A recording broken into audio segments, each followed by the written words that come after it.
Bonjour à tous. Je suis Kodio Akpatibé. Comme on l'a dit, je suis expert comptable inscrit à l'ordre des experts comptables du Togo. Je suis directeur audit dans un cabinet de la place, un cabinet international. Mais au-delà de tout ça, je m'intéresse beaucoup à la question du développement humain. Et à ce titre, j'interviens notamment dans l'éducation financière parce que je considère que c'est un volet important pour l'inclusion sociale, l'inclusion financière également de la population.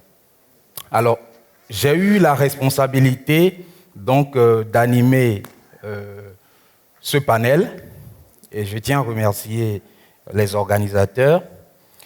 Avant d'inviter les différents panélistes, je vais vous présenter un peu les objectifs de ce panel. Donc, le thème que nous allons aborder, c'est l'économie sociale et solidaire, défis et opportunités d'accès au financement des organisations à but non lucratif. Donc, la question du financement se pose, puisqu'il y a eu beaucoup de développements précédents qui ont parlé des opportunités qui sont là sur le terrain. Alors, nous parlons de la question du financement, de l'accès au financement des organisations à but non lucratif. Nous allons commencer avec une première question. Cette question ira à M. Akpa. Vous allez nous parler un peu de comment vous appréciez ou évaluez la contribution des organismes à but non lucratif dans l'économie en général au Togo. Bonjour, mesdames, messieurs. Je suis Francis Komi Akpa, directeur exécutif de l'ONG Partage et Action en Synergie pour le Développement, PACID, président du conseil d'administration de l'Union des ONG du Togo, et vice-président Afrique de l'Ouest du Conseil économique, social et culturel de l'Union africaine.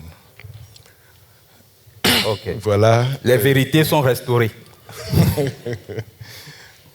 Vous avez sûrement compris que ce n'est pas le DG de l'ANADEB.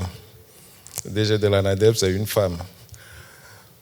Bon, pour répondre à la question qui m'est posée, quand nous parlons des organismes à but non lucratif, il y en a de plusieurs sortes, mais j'ai plus d'informations sur les organisations non gouvernementales, les ONG et les associations.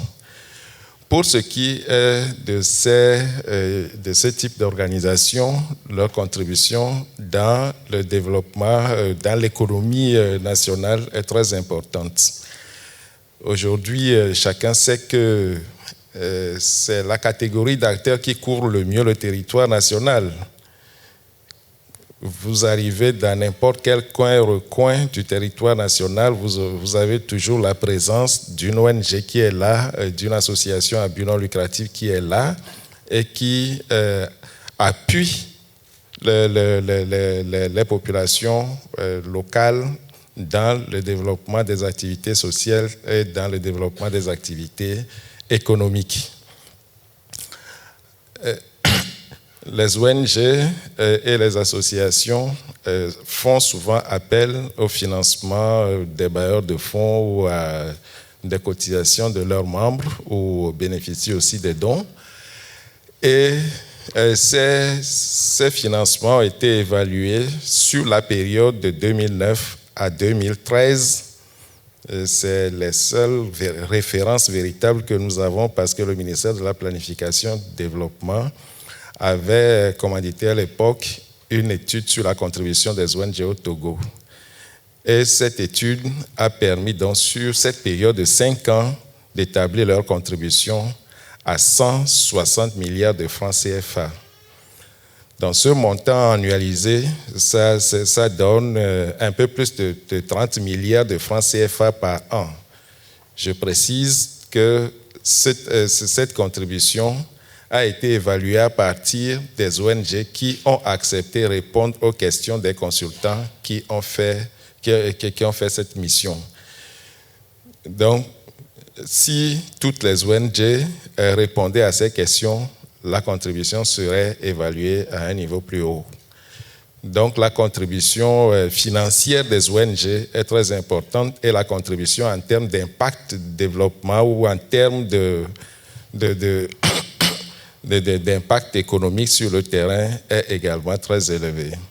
Ok, oui. Merci beaucoup, M. Akpa. Donc, 30 milliards de francs CFA annuels de contribution des ONG, en tout cas en considérant la population qui a pu répondre à cette enquête au niveau de l'économie togolaise.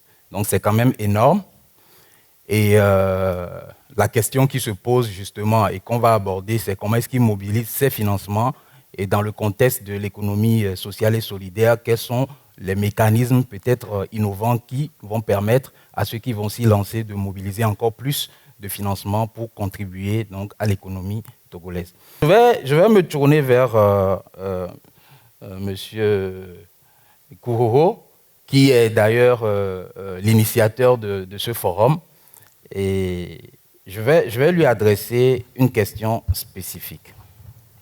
Vous qui êtes dans le secteur justement des ONG et en tant qu'initiateur de ce programme-là, est-ce que vous pouvez citer quelques secteurs importants dans lesquels on peut voir la contribution des ONG et associations ici au Togo? Merci beaucoup, monsieur le modérateur. Et je pense que quand on parle de l'économie sociale et solidaire, traditionnellement, ce sont les ONG, les mutuelles, les coopératives qui sont les premiers acteurs. Donc, c'est une économie qui est, en tout cas, en termes de représentativité, influencée et dominée par les ONG. Sauf que en Afrique ou bien au Togo, ici, comme il n'y a pas encore un cadre légal formel, on manque de statistiques. On manque de statistiques parce qu'aujourd'hui, si M. Akpa, peut-être, qui est la personne la mieux indiquée pour nous donner des statistiques, de voir en termes de ONG, il y en a combien sur le territoire togolais, combien sont encore opérationnels, et qui fait quoi, quand et où, pour qu'on puisse voir quelle est la contribution effective de ces acteurs-là dans l'économie en général. Mais j'avoue que moi-même, en tant que président d'une ONG, moi, je suis sur une thématique qui n'est pas peut-être très connue, qui concerne les personnes âgées. Et aujourd'hui, quand on parle des personnes âgées au niveau du Togo, je pense que notre ONG ANAVI est une organisation de référence. Je voulais dire merci au président du Conseil national consultatif des personnes âgées qui est dans la salle et qui peut témoigner aujourd'hui la contribution que ANAVI fait au niveau de nous, notre organisation, sur la question des personnes âgées, du bien-être des personnes âgées. Et aujourd'hui, je pense que toutes les activités que nous avions menées sur ce secteur-là nous ont inspiré aujourd'hui le FECOSOL parce que les ONG sont confrontées vraiment, pas que les ONG, parce qu'hier, depuis hier, on a parlé longuement de la problématique de financement de l'entrepreneuriat des jeunes qui sont aussi majoritairement dans les secteurs sociaux. Donc les ONG comme l'entrepreneuriat des jeunes ou bien les jeunes entrepreneurs sont assis aux mêmes enseignes. Donc nous avons pratiquement les mêmes difficultés parce que d'aucuns nous traitent des porteurs de projets peu structurés et d'autres pensent que nous n'avons pas assez d'impact de visibilité pour nous accompagner. Donc la contribution au niveau de nous, notre ONG, elle est évidente. Le problème que nous avons, c'est que la question mais juste pour que la réponse ne soit pas déviée, oui. La question porte vraiment sur les secteurs. Vous êtes en train de parler de votre secteur, oui. Mais au-delà de votre secteur, est-ce qu'il y a d'autres secteurs dans lesquels aujourd'hui on peut considérer que les ONG ont un impact sur l'économie togolaise? Oui, et si on parle généralement des secteurs, d'abord, quand on parle de secteur agricole, l'agriculture par exemple, l'agriculture, c'est peut-être à Lomé qu'on ne voit pas visiblement l'impact des ONG. Mais quand on va un peu à l'intérieur, on parle du concept de l'agroécologie. Il y a beaucoup d'acteurs qui sont dans les organisations à but non lucratif, qui sont très actifs dans ce secteur. Il y a aussi la santé. La santé, et moi je connais un peu mieux le secteur de la santé.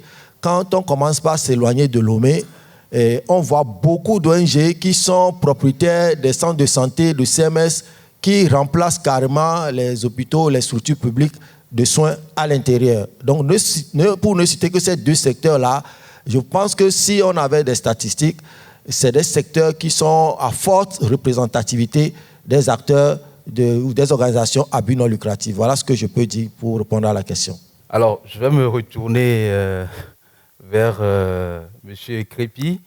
Vous qui êtes consultant en banque et finance, comment est-ce que vous analysez, quel regard portez-vous sur l'activité économique et sociale des organisations à but non lucratif? Si on pose cette question, c'est parce qu'on veut voir le poids que représentent les organisations à but non lucratif dans l'économie togolaise. Et à partir de ce poids-là, qu'on puisse savoir quels sont les mécanismes d'accompagnement qu'il faut leur donner. Ce que nous faisons en tant que consultants, c'est que, nous faisons des études à la fois sectorielles, nous faisons aussi des analyses prospectives et sur le sujet de l'économie sociale et solidaire, quand nous avons été invités à participer à ce forum, nous avions mené des analyses et des études pour voir ce qui existe. Malheureusement, je crois que tout à l'heure, dans les propos de mes prédécesseurs, ça a été clair, la revue documentaire à ce jour au Togo est pauvre en la matière. Et pas plus tard qu'hier, j'ai échangé avec le directeur du CRS. Aujourd'hui, il n'y a aucun outil d'évaluation et il n'y a aucune statistique qu'on peut produire pour dire que voilà le poids des OBNL dans leur contribution dans l'économie togolaise. Ceci dit, il faut quand même faire remarquer que les seules statistiques dont dispose ce secteur, malheureusement, sont des statistiques qui parlent soit du secteur informel ou bien des ONG. Et ces statistiques indiquent aujourd'hui, d'après le document stratégique qui a été utilisé pour le programme national, le plan national de développement, que le secteur informel au Togo contribue entre 20 et 30% du PIB, du produit intérieur brut du Togo. Et il a été aussi révélé que le programme d'appui à l'insertion et à l'employabilité des jeunes bénéficie d'appui financier de l'État de plusieurs dizaines de milliards de francs CFA. En 2018, ce montant était évalué à plus d'une dizaine de milliards de francs CFA. Aujourd'hui, ça a dû dépasser cela. Il a aussi été révélé que le volume d'emplois créés avoisine les 290 000 emplois, répartis comme suit: 40 000 comme emplois durables et 250 000 comme emplois temporaires. Alors, à titre de comparaison, puisqu'on parle de contribution, on a été regarder ce qui se fait dans d'autres pays et le pays qu'on a pris, c'est la France. Alors, en France, selon une étude menée par l'INSAE en 2009, l'économie sociale et solidaire représente pour les associations, les mutuelles, les coopératives, les fondations, représente 10% de l'emploi en France, soit 215 000 employeurs et 2,3 millions de salariés. Donc, pour me résumer par rapport à la question que vous avez posée, certes, les organisations à but non lucratif au Togo contribuent au développement de l'économie togolaise. Je crois que ce soit les associations, les organisations qui sont ici, chacun peut parler de ce qu'il fait. La difficulté que nous avons dans ce pays, c'est que nous n'avons pas de statistiques.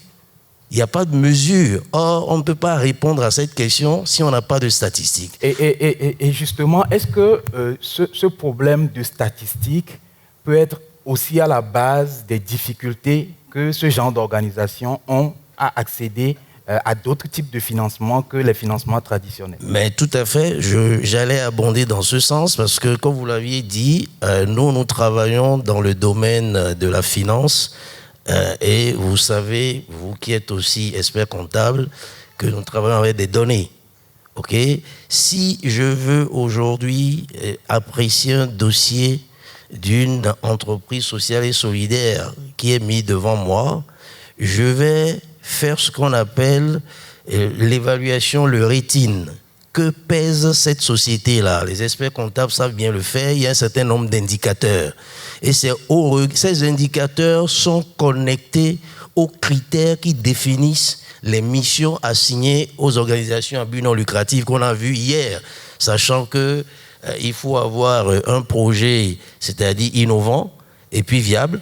Il faut aussi que la lucrativité soit limitée. Il faut qu'il y ait une gouvernance partagée, démocratique.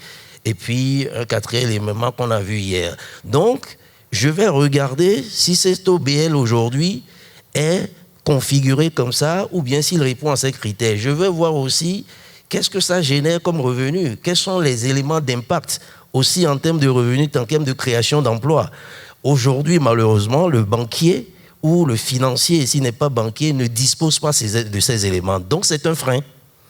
Mais justement, merci beaucoup pour ces précisions. La question qui me vient à l'esprit, c'est justement, Monsieur Kouo, vous êtes président d'ONG.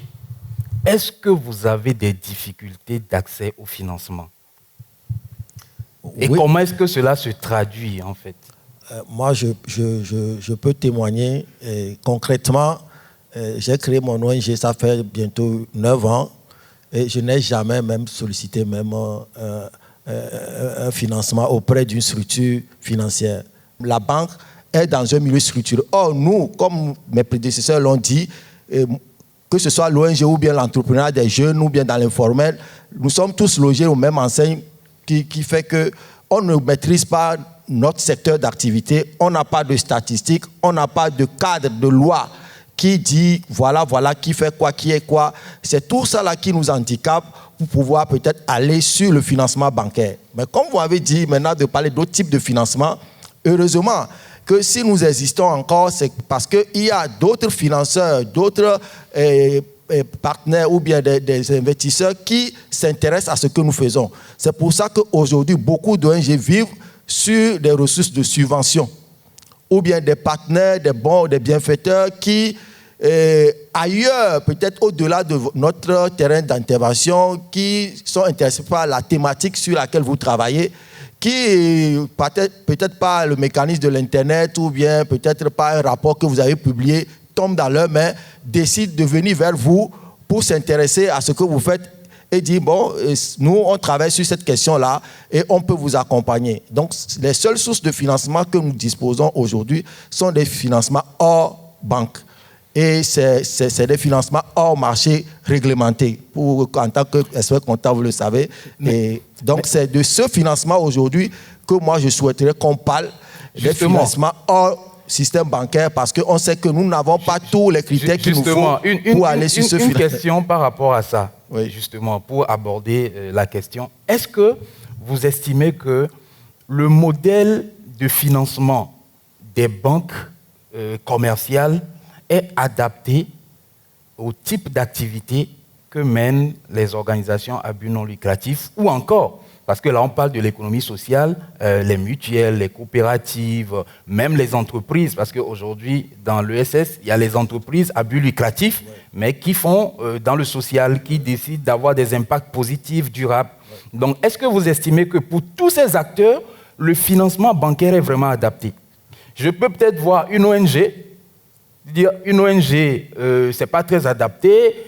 Par contre, une entreprise à but lucratif, mais à impact durable, c'est beaucoup plus adapté. Est-ce que vous pensez que vraiment on peut prendre tout ce lot et estimer qu'ils ont besoin du financement bancaire?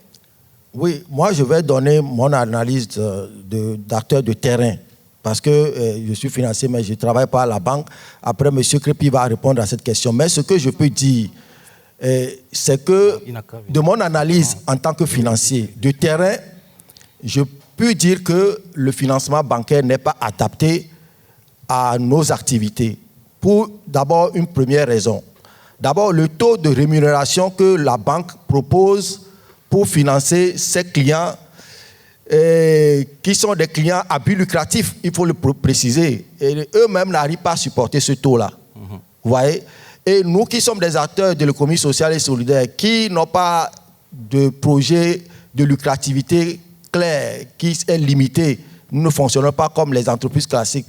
Donc, nous ne pouvons pas rémunérer même les ressources que les banques vont mettre à notre disposition pour pouvoir tirer sur cette rémunération et payer le taux qu'ils appliquent. Donc, le financement bancaire, C'est comme pour nous, en tant qu'entrepreneur social ou entrepreneur des jeunes, c'est comme tuer une mouche avec un marteau. Parce que tellement le taux est tellement élevé que vous ne pouvez même pas... Si vous prenez le risque, malheureusement, il y a beaucoup de jeunes gens qui ne savent même pas quels sont les types de financement disponibles. Et ils prennent le risque d'aller peut-être, même si au cas où la banque décide de les financer, au cas où la banque décide de les financer, l'acteur de l'économie sociale et solidaire qui prend ce financement prend un risque.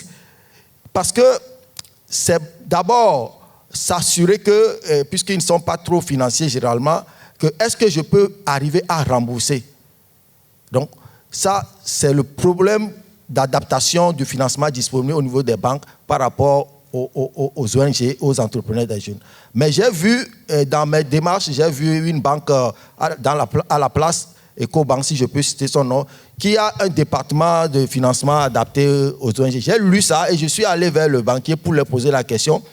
C'est quoi quand vous dites organisation à but non lucratif? Et ils m'ont dit non, que ce sont les grands ONG internationaux, plans internationaux, tout ça là. Ceux-là, ce ne sont pas, on les appelle ONG, mais c'est des gens dont leur budget même de financement dépasse le budget de nos États. Moi, j'ai vu le financement, le budget d'une ONG comme Handicap International, son budget même dépasse le budget du Togo. Le budget que l'État togolais même utilise pour financer son fonctionnement. Est-ce qu'on va appeler ces genre de personnes ONG? Non, les vrais ONG qui sont sur le terrain et sont là, mais moi ce que je reproche aux banques, et mon ami m'a dit, il ne faut pas trop taper sur les banques, c'est que les banquiers ne font pas l'effort de sortir de leur réglementation classique qui n'est pas souvent adaptée à notre économie. Parce que je ne comprends pas pourquoi on va mettre une banque au Togo dans les mêmes réglementations qu'une banque en France. Ok, merci. Voilà un peu, quand vous parlez d'adaptation, déjà, voilà la base. Peut-être que M. Crépi nous dira un peu le pourquoi de tout ça. C'est très intéressant, le débat est lancé. Monsieur Akpa, est-ce que c'est aux banques de s'adapter aux ONG ou c'est aux acteurs des ONG de s'asseoir, réfléchir et de reconsidérer peut-être leur business model pour pouvoir accéder au financement des banques? Parce que M. Kouro vient de le dire, on le sait tous, les banques sont dans un secteur hautement réglementé et donc ce serait difficile peut-être pour elles de changer leur business model. Donc, d'où ma question. Et quelles sont les possibilités? Je pense que l'effort est dans les deux sens. Du côté des ONG, le problème de business model, ça se pose. Parce qu'il y a très peu d'associations et d'ONG qui disposent d'un business model clair qui permet d'assurer leur autonomie, qui permet d'équilibrer leurs charges avec des recettes préidentifiées pour pouvoir fonctionner normalement. Ce qui fait que les ressources des OSC sont beaucoup plus des ressources aléatoires. C'est des ressources issues des subventions, des projets, et c'est beaucoup plus aléatoire. Donc, il y a ça, c'est pour ça que d'ailleurs, j'avais déjà dit une fois à M. Kouro que toutes les ONG, toutes les associations ne sont pas des acteurs de l'économie sociale et solidaire. Parce que on est des acteurs de l'économie sociale et solidaire, mais on n'est pas tous des entreprises sociales. J'avais bien insisté là-dessus. Parce que pour être une entreprise sociale, il faut quand même pouvoir exister de façon autonome. Et cette autonomie, ça n'existe pas. Il faut être là tout le temps, tendre la main, et donc on vit beaucoup plus dans la dépendance, et ce qui fait même que ce que nous appelons les théories de changement, on n'arrive jamais à rester dans la continuité de nos théories de changement. Parce que très vite, on est rattrapé par la réalité et on court dans le sens des opportunités. Aujourd'hui, même si les acteurs des ONG n'étaient pas au départ préparés pour ce genre de choses, elles ont progressivement pris conscience de ces faiblesses.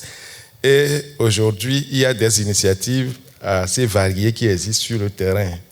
En novembre, on était à Saint-Cassé pour un atelier de capitalisation au niveau de l'Union des ONG du Togo pour inventorier les différentes initiatives qui sont prises au niveau des membres pour faire face à la question d'autonomie financière. Et on a vu que beaucoup d'OSC ont fini par développer des modèles économiques qui leur permettent... Est-ce que vous pouvez donner un exemple de modèle qui peut marcher aujourd'hui? Oui. Voilà. Oui. Vous savez, quand vous prenez l'ONG AREJ qui nous a accueillis à Saint-Cassé, c'est une ONG qui s'est créée pour appuyer l'emploi des jeunes, par exemple. Mais qu'est-ce qu'ils ont fait? Ils ont créé juste un centre agro-pastoral. Et ils recrutent des jeunes pour les former dans ce centre-là. Et la production, ils produisent des légumes, ils élèvent des porcs, des chèvres, des moutons. Et les produits de ce centre sont réinvestis dans le financement des activités du centre. Ok. Vous voyez, ça c'est un exemple concret de secteur qu'on peut aborder. Oui. Est-ce qu'il y a un autre exemple? Oui, il y a beaucoup d'autres modèles. Je crois que M. Bema est passé ici hier soir, qui travaille sur le recyclage des déchets plastiques. Dans notre organisation, ce que nous avons fait, c'est qu'on s'est dit, une ONG, on n'a pas forcément de champ, mais ce que nous avons, c'est quand même la connaissance que nous produisons. Nous produisons la connaissance parce que nous avons mis en œuvre plus de 50 projets et dans chaque projet, nous avons appris des leçons, nous avons fait la capitalisation de ces expériences-là. On a produit des connaissances pratiques. À l'université, nous sortons avec la connaissance théorique, mais le terrain aussi dit autre chose. Donc, le terrain vient concrétiser. Et donc, nous avons décidé de valoriser les acquis de l'ONG sous forme de prestation de services. Donc, nous avons créé un cabinet qui s'appelle Passy Consulting, qui délivre des prestations payantes et qui reverse le trop perçu à l'ONG. Très bien.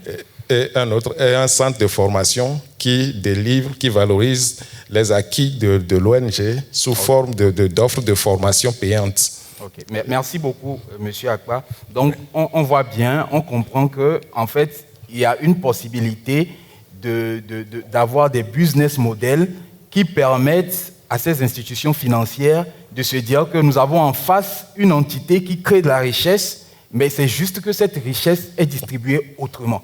Et c'est ça, je pense que c'est ça le sujet fondamental également pour le secteur de l'économie sociale et solidaire. Et si vous permettez, ce que Jean-Paul a dit et qui est très intéressant, c'est que les modèles de financement des banques aussi ne sont pas vraiment adaptés à notre secteur. Ce n'est pas adapté. Si vous voulez, depuis 2001, par exemple, nous avons 2 comptes dans une banque. Et chacun de ces comptes-là draine au moins 200 millions chaque année. Mais si vous arrivez, parce qu'il y a beaucoup de projets qu'on fait en préfinancement, si vous arrivez d'avoir des tensions de trésorerie en fin du mois pour payer le salaire, vous demandez un découvert simple. Un découvert simple, la banque n'est même pas en mesure de mettre en place un découvert de 5 millions, de 10 millions pour vous. Et la seule fois que la banque même a dit vous êtes une grande organisation, on va faire un petit dossier, on va mettre en place un découvert de 10 millions pour vous. Si il vous arrive d'avoir encore des tensions de trésorerie, vous pouvez utiliser. Si vous utilisez, on va en tenir compte. Si vous n'utilisez pas, il n'y a pas de problème. C'était depuis 2018 et jusqu'au jour d'aujourd'hui, ça n'a toujours pas été mis en place. Ok. Mais pour l'instant, je me retourne vers M. Crépi. Mais vraiment... Mais on accuse les banques là. Vous qui êtes un acteur du domaine, un consultant, hein, vous connaissez très bien le monde des banques, vous maîtrisez les portefeuilles des banques. Pourquoi vous refusez de financer les ONG? Pourquoi? Je vais répondre à cette question. Pourquoi les banques ne répondent pas aux attentes des organisations à but non lucratif? C'est de ça qu'il s'agit. Hein. Pourquoi? Alors, j'ai regardé la définition des entreprises de l'économie sociale et solidaire.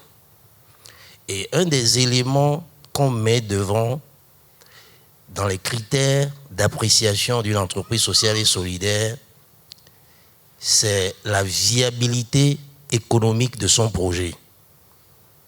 l'innovation de son projet et la viabilité économique de son projet. Cela va sans dire que pour que l'entreprise ES atteigne ses objectifs, il faut qu'elle soit d'abord rentable, viable. Si elle ne l'est pas, elle ne peut pas atteindre ses objectifs qui sont des objectifs sociaux. Ça, c'est le premier constat que nous devons faire. À partir de ce moment, lorsque l'entreprise sociale et solidaire a une idée de projet, parce qu'il s'agit d'avoir une idée, d'avoir une vision, il faut absolument qu'il y ait un business plan et que ce business plan retrace l'idée de ce projet et en décline toutes les articulations de viabilité. Okay? La question fondamentale aujourd'hui, et vous l'avez dit vous-même, je vous prends au mot, que beaucoup d'ES n'ont pas de business plan, ou bien les business plans, s'ils existent, manquent de solidité. Ce n'est pas seulement les ES.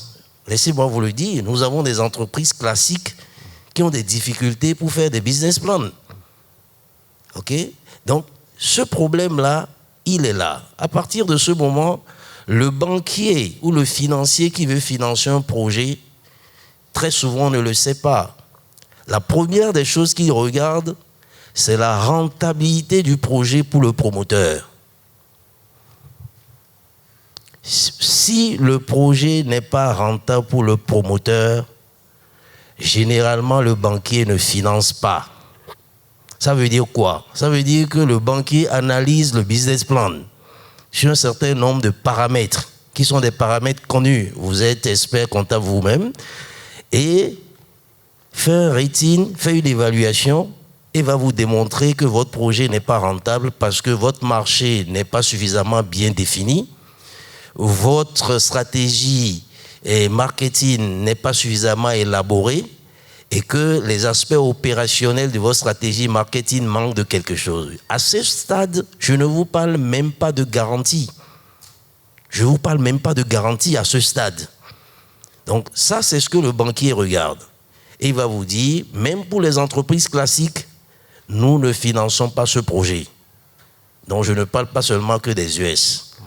Alors, à partir de ce moment, il faut aussi dire, parce qu'on ne le dit pas assez, que dans le portefeuille des banques, tout à l'heure, mon collègue à côté a cité leur coopérative qui émarge dans le portefeuille d'une banque.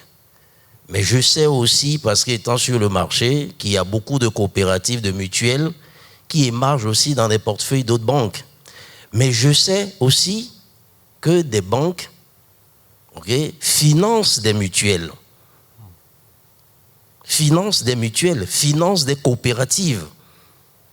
Je suis banquier, souffrez que je garde le secret, je ne vais pas vous parler de ça ici, mais je le sais et on peut le prouver.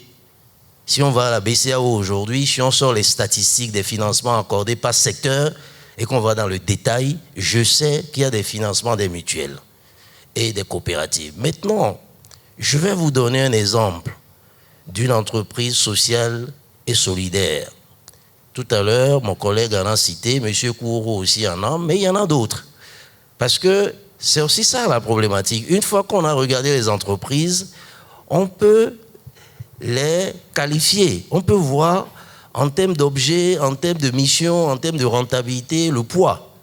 Et c'est en fonction de cela que celui qui veut distribuer ses ressources, il va allouer ses ressources. On est dans le cadre de l'économie.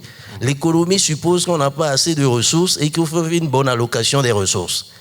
Donc, ce n'est pas parce qu'on est déjà en situation de difficulté. On a des jeunes qui n'ont pas d'emploi. On a une pauvreté qui est là. Et le peu de ressources que nous avons, si on ne sait pas le recycler, on va mal le recycler.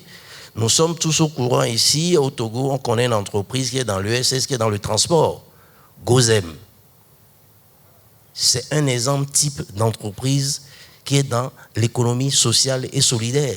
Il suffit de regarder ce qu'elle fait. Il y a une problématique de transport, cette problématique a été identifiée. À partir de ça, on a construit un projet. Le projet, c'est de mutualiser, si vous voulez, les acteurs du transport et puis de créer une communauté à travers les apports de chacun, de créer de la richesse pour ça, c'est-à-dire de créer un modèle de revenu, de redistribuer ce revenu-là et d'enrichir les gens qui font partie de ça. Peut-être qu'il y a un volet participatif ou gouvernance qui n'est pas encore bien fait et peut-être aussi, si vous voulez, la lucrativité limitée n'est pas encore. Mais ces entreprises dont je vous parle et d'autres bénéficient de financement bancaire. Donc c'est déjà pour dire, on ne peut pas ex nihilo approuver que les banques ne financent pas les entreprises de l'économie sociale et solidaire. Maintenant, pour aller plus loin, parce que c'est de ça qu'il s'agit. Pour aller plus loin, il est important, et vous l'aviez dit vous-même, qu'il y ait une meilleure visibilité, si vous voulez, de tout ce qui est économie sociale et solidaire.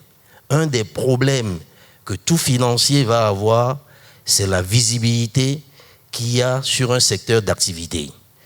Il y a des réponses à ça. On a parlé des lois organiques qui doivent être mises en place de façon à définir les périmètres, les supports, les soutiens que les gens peuvent avoir. Ça, c'est un premier élément. Ça, c'est au niveau des pouvoirs publics.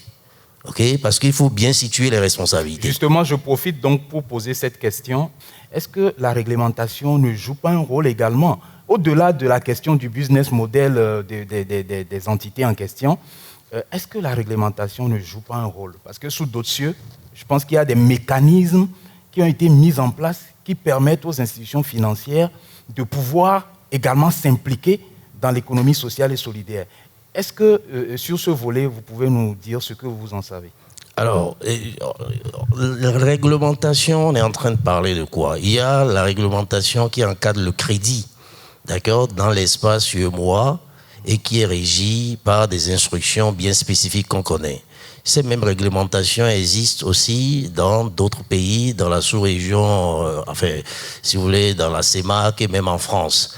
Pour ce qui concerne les banques, une des principales réglementations qui encadre le crédit, c'est essentiellement de s'assurer que les banques, qui sont des établissements de crédit, quand elles accordent des financements à l'économie, que ce soit des financements qui soient rentables à l'économie. Donc, première chose, il faut qu'on s'assure que l'argent des épargnants qu'ils ont mis à la disposition de la banque, quand on le donne à des opérateurs économiques qui en ont besoin, que cet argent-là est bien transformé, bien recyclé et qu'il donne davantage d'argent. Premier élément. Deuxième élément, la réglementation exige que les banques qui financent l'économie elles-mêmes soient solides.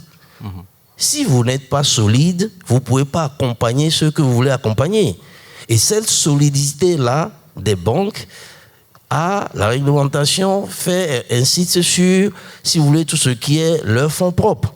Parce que le jour où la banque a un problème et que vous voulez avoir une résilience, c'est vos fonds propres qui vont vous soutenir sur leurs fonds propres. Ces fonds propres-là, elles sont mises à rude épreuve quand des crédits sont distribués et que les remboursements ne sont pas au rendez-vous.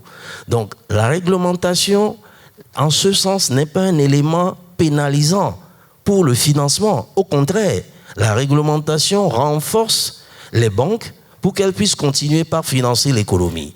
Alors maintenant, vous avez... si vous juste permettez, excusez-moi, maintenant, oui, avant de revenir à vous, Monsieur Ekourou avait évoqué la question, c'est pour ça que je suis revenu dessus, la question de la réglementation. J'ai eu l'impression que vous considérez que la réglementation en place, que ce soit celle bancaire ou celle étatique, peut-être pour encadrer donc, ce secteur-là, n'est vraiment pas en faveur des acteurs. Oui, moi je comprends la position de M. Crépy parce qu'en tant que banquier, chacun prêche pour son camp. Moi, je suis dans une position où je suis un acteur de terrain. Et la réglementation, que M. Crépy le veut ou non, est un frein pour nous qui sommes les clients. Parce que la banque est dans sa position de sécuriser son activité. Le client est dans sa position de demander d'avoir accès à un crédit. Donc, celui qui vient vers la banque pose des conditions. Quand vous le remplissez, il vous donne. Des fois, même quand vous le remplissez, des fois, on ne sait pas sur quelle base l'analyse est faite. Il faut qu'on revienne un peu dans notre contexte. le contexte dans lequel nous sommes dans cette salle, et je pense que les jeunes, beaucoup de gens qui sont ici veulent comprendre un peu ça. Moi, je pense qu'il faut que... j'ai approché beaucoup de banques pour venir dans ce panel. Il y a certains qui m'ont dit clairement, sincèrement, nous, on ne comprend pas ce que vous faites. Et on n'a vraiment pas ça ne nous intéresse pas pour le moment.